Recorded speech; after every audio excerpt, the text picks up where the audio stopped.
한 분의 팀장님이 저에게 이런 고민을 이야기했던 적이 있습니다. 코치님, 팀원들 80% 이상 목표 달성했대요. 근데 우리 팀은 지금 상황이 엉망이거든요. 어떻게 된 겁니까, 이게? 제가 뭘 잘못한 걸까요?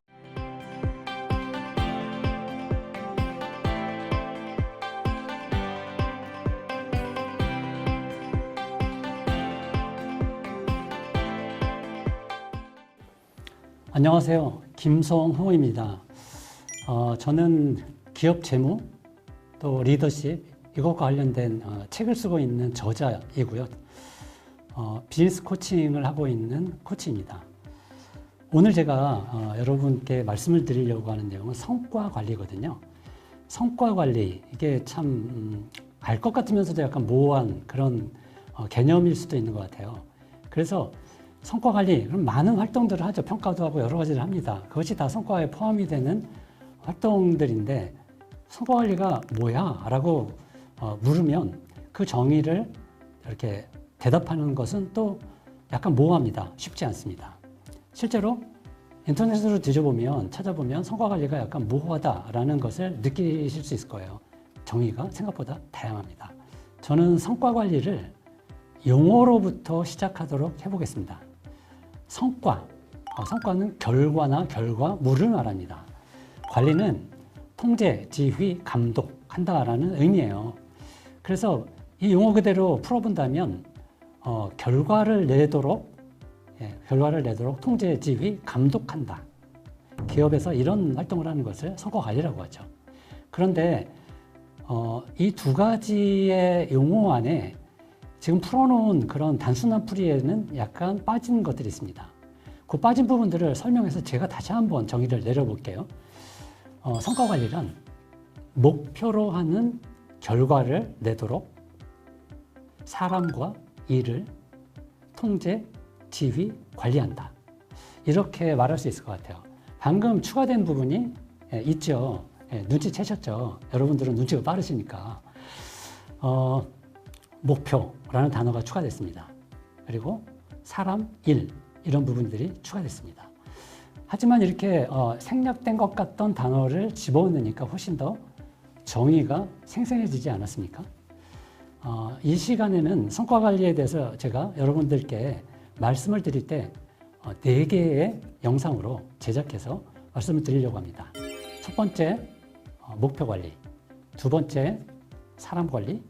세 번째, 일 관리. 그리고 네 번째, 성과 관리에 대한 종합편을 다루도록 하겠습니다. 오늘은 목표 관리에 대한 이야기를 나누는 시간입니다. 피터님. 네. 목표를 세울 때 가장 중요한 게 뭐라고 생각하세요? 저는 목표를 세울 때 내가 그 목표를 달성하면 원하는 결과를 얻을 수 있는 건가? 이게 굉장히 중요한 것 같아요. 네. 하루님은 어떠세요? 목표를 세울 때 조직의 비전과 연결이 되는 목표를 세우는 게 중요할 것 같고요. 그 다음에 팀의 목표와도 또 개인의 목표가 연결되어야 될 것 같습니다. 네. 네. 연결에 대한 또 실제로 달성했을 때 원하는 게 이루어질까에 대한 이야기를 해주셨어요. 한 분의 팀장님이 저에게 이런 고민을 이야기했던 적이 있습니다. 코치님, 팀원들 80% 이상 목표 달성했대요. 근데 우리 팀은 지금 상황이 엉망이거든요. 어떻게 된 겁니까, 이게? 제가 뭘 잘못한 걸까요? 이런 이야기를 했죠. 어떤 CEO분은 또 이런 하소연을 해요. 팀들마다 다 잘했대요. 자기네들 다 잘했고 다 달성했대요. 근데 목표 달성, 회사의 목표는 한참 미달했습니다. 이게 도대체 제가 뭘 잘못하는 걸까요? 참 겸손한 분들이에요. 본인들이 잘못한 걸 다 알아요.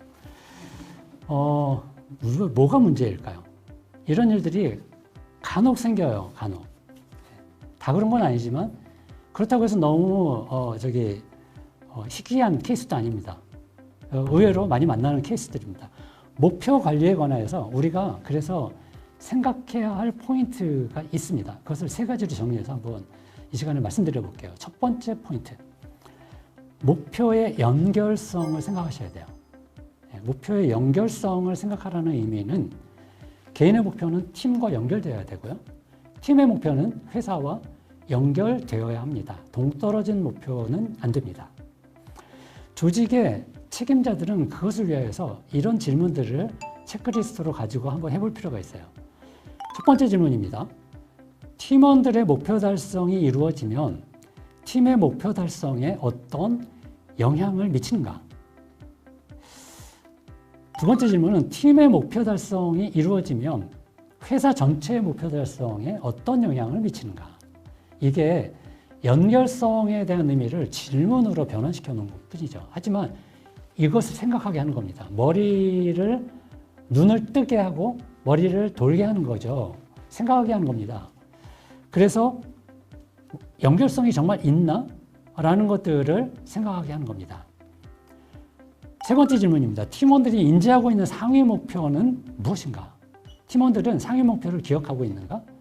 그것이 자신의 목표를 세울 때의 지침으로 존재하고 있는가? 이것을 확인하는 겁니다. 기억하지 못하는 목표, 마음에 담아두지 못하는 목표, 이걸 가지고 자신의 목표를 세우고 있지는 않은가? 점검하는 겁니다.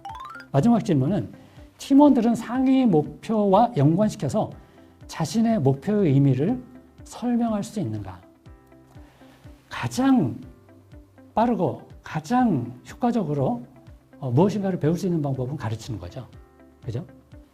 내 목표에 대해서 가장 확실하게 인지하는 방법은 내 목표와 상위 목표의 연관성을 설명해 보는 거예요. 팀원이 직접 그것을 한번 해보는 것은 너무나 중요해요. 유용합니다. 팀원들의 수준을 끌어올릴 수 있어요. 두 번째 포인트입니다.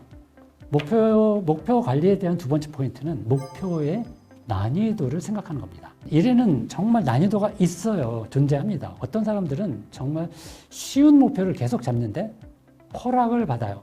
그런데 어떤 사람들은 너무 어려운 목표를 잡을 수밖에 없고 그렇게 잡고 있는데 더한 것을 요구받기도 합니다. 이게 뭐가 깨진 건가요? 목표에 있어서 난이도에 대한 균형이 깨져 있는 거죠. 팀 내에서, 회사 전체적인 그런 조직 내에서 그런 규정이 깨지면 이런 일이 발생합니다. 이런 체크리스트를 가지고 점검할 수 있어요. 첫 번째, 팀원이나 팀이 목표 달성에 필요한 역량과 경험을 어느 정도 가지고 있나요? 팀원이나 팀의 역량과 경험을 점검해보는 이런 질문은 목표의 균형, 목표의 난이도의 균형을 잡아가는 데서 대단히 유용합니다. 두 번째는 그런 역량에 걸맞는 수준의 난이도의 목표를 부여했는가를 점검하는 겁니다. 역량과 비교해서 너무 높거나 아니면 너무 낮거나 하면 이런 균형이 깨지게 되죠. 세 번째 질문입니다. 목표를 달성하는 데 필요한 자원, 얼마나 가지고 있는가? 그냥 달성하는 거 아니죠. 뭔가 필요합니다. 시간이 필요하던 아니면 돈이 필요하던 직기 장비가 필요하던 뭔가 필요합니다. 그 자원, 이거를 가지고 있는가? 이거를 점검하는 겁니다. 목표를 달성하는데 어떤 허들이 예상되는가? 마지막 질문은 그 허들을 넘을 수 있는 해법을 알고 있는가? 아니면 열심히 적극적으로 주도적으로 찾고 있는가? 이 질문이 목표의 난이도에 대한 균형을 잡아가는 데 있어서 필요한 질문들입니다. 세 번째 포인트입니다. 이것은 목표의 실용성입니다. 달성하면 실제로 원하는 결과를 만들 수 있도록 실제 효과가 나타나는지 목표를 점검하는 것입니다. 기껏 달성을 다 했는데 원하는 의도가 달성이 안 돼요. 이런 것들을 사전에 방지하자는 겁니다. 첫 번째 질문입니다. 목표를 달성하면 어떤 결과가 기대됩니까? 그것이 진짜 원하는 당신의 의도와 부합하는 겁니까? 라는 것을 묻는 것입니다. 두 번째 질문은 목표 달성이 어려울 때 달성을 위한 추가적인 대안이 있습니까? 무엇입니까? 이것을 묻는 겁니다. 세 번째 질문은 목표 달성을 명확히 그 달성 여부를 측정할 수 있는 명확한 방법이 있습니까? 마지막 질문이 이겁니다.